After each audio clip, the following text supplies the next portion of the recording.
பிரியாணி செய்ய போகிறேங்க. இதை மசாலா ஐட்டம் பச்சை மிளகா பன்னீர் ரெடி பண்ணி வச்சுருக்கோம். நெய்யில் ஊற்றி வச்சுருக்கேன். இஞ்சி இருக்கிறேன். ஏன்னா காய்கறியெல்லாம் எல்லாம் அரைச்சி வித்தியாசமாக செய்யும். நெய் ஊற்றுறேங்க. நமக்கு தேவையான அளவுக்கு நெய்.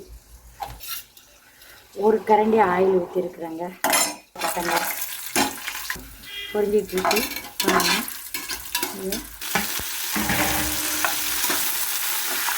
ஊற்றி நல்லா வதக்குறேங்க.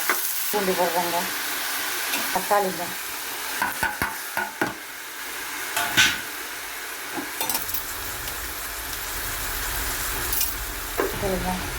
போட்டிருக்காங்க. அளவுக்கு ஒரு 1.5 ஸ்பூன் மிளகா. 1 கிலோ அரிசிங்க. இதெல்லாம் 4 கப்பு 1 கிலோ அரிசிக்கு தேவையான தண்ணிங்க.